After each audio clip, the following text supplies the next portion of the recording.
Well, hey there, it's that coding guy here, breaking it down and making it accessible.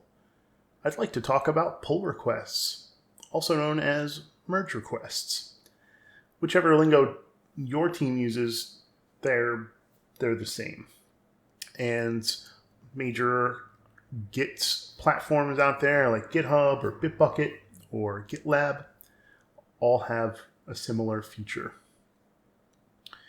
So this is some verbiage that new people may be like, what is all of this? And so, especially if you've never worked on a team before, but you're interested, this video has your back. So most of the time, if we're working on our own, we may just be using Git in our IDE, or by using Git on the command line, or just manually merging stuff into our main branch. No big deal, it's just me. But if you're working with others on a group project or you're working on a team, pull requests help us enforce good quality. And it also allows us to get feedback from other developers about our work. So I'm here on my Dungeon Keeper demo repo, which I've been working along on in my my Dungeon Keeper series. And I figured I would just go through this and create a pull request and talk about what they are, how they can be used on a team. So to start, I'll go up to pull requests and I will come over to the new pull request button here. And the first thing it asks us to do is choose the branches that we want to work with. The base branch is the branch that we're going to merge our other code into. So I want to choose the main branch for now, and I'm going to compare my posting branch with main. So up at the top, it's saying, hey, you're able to merge. These branches can be automatically merged. It did not detect any merge conflicts. So that's cool. It's also notifying me that, hey, you had an old pull request. So we could go check that out if we want to. Before I made this video, I created a pull request and then closed it. And so that's what we're looking at right here. And then we see some more information about what's going on. We've got a little summary up here. It's saying, hey, you've got 3 commits on that branch that you want to merge into main. A total of 8 files have been changed, and there was 1 contributor doing all of these commits. So we see the commits then in chronological order. It looks like we've got the oldest at the top. We can see each git commit message. And then if we want to explore that commit in detail, we could go look at that hash and we could look at some other changes that we made there. Coming further down, we've got 8 changed files, and it's showing that we've got 88 additions and 21 deletions. So what this means is that across these 3 commits, I've got this amount of changed files. And then it's actually showing me file by file. It looks like in the README, I made some changes. The ones that are in red means that code was removed from the file, and the ones in green mean code were added to the file. So it looks like I updated some information here and maybe just changed the way this looked with some code styling. And if we scroll on down, we can see some additions and some removals. Looks like we removed a couple of blank lines, reformatted some things, so and changed some imports.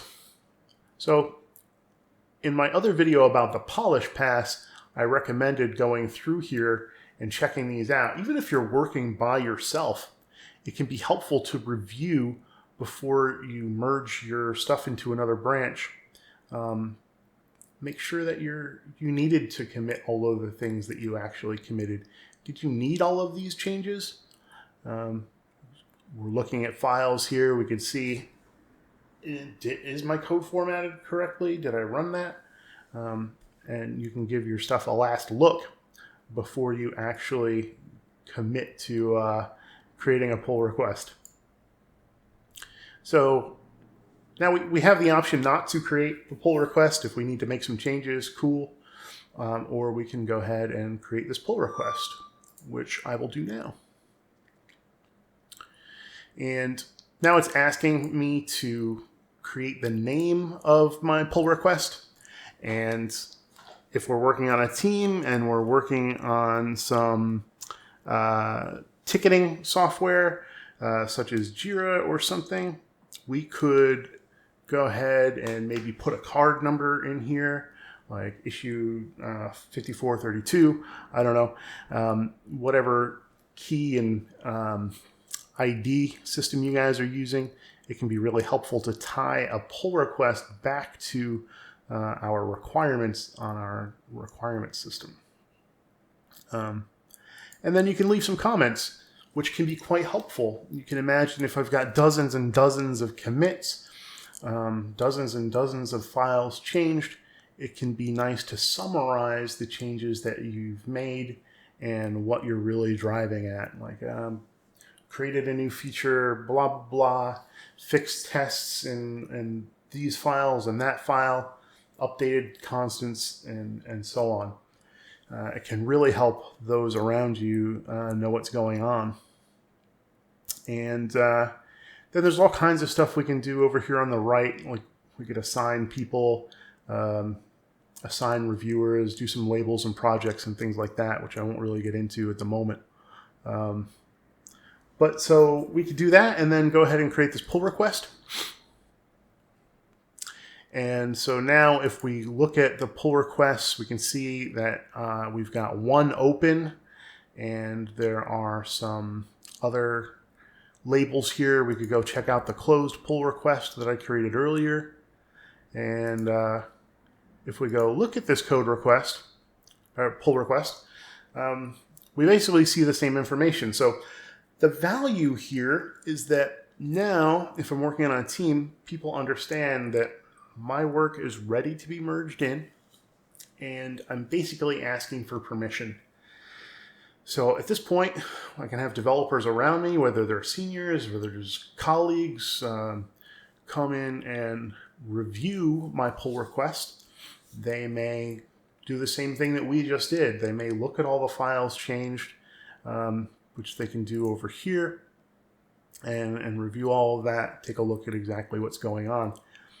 And one of the ways that I look at pull requests is I believe that they are a vehicle for conversation about code.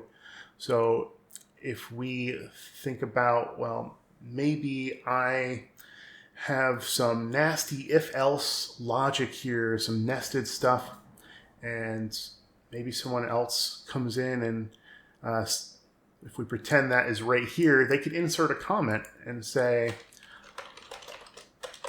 have you considered using a switch statement to clean this up a bit?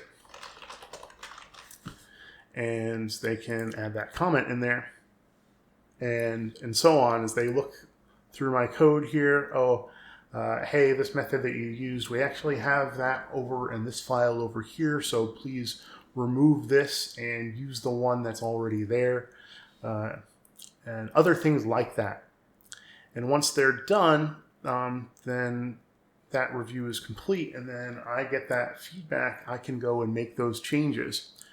What I will say, one rookie mistake that's pretty common is that people will get feedback and they'll close their merge request, and then they'll fix the issues and then create another one. But the cool thing about pull requests is they're pointed at your branch. They're not pointed at a specific commit on your branch. So as soon as I push another commit to this branch, the pull request scoops it up automatically. So there's no real reason to close your pull request if you still fully intend to merge this branch in later. You can go ahead and make as many more commits as you want to address the feedback that you got, and then reassign it or ping somebody and say, hey, I fixed those changes. It's ready to be looked at again. And then they can just re-review They may be able to mark some of those items as complete or resolved, so it's clear that was addressed to someone's satisfaction, and things like that. And then finally, if everything is good and there are no merge conflicts, someone with the power to do this can hit the merge button here. Now, on some teams, they'll allow developers to merge their own code in. On other teams, they'll have that locked down, so only senior members of the team can perform that operation.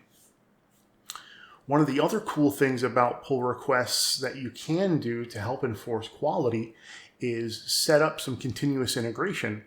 So with CI/CD, GitHub can actually run some tests against your code. It'll run your unit tests. It'll run linting if you set them up correctly. And the team may have things locked down so that if you do have failing tests on your branch, that merge button may not light up. They may have it locked down so that you actually cannot merge code with failing tests into another branch, which protects everybody from poor quality.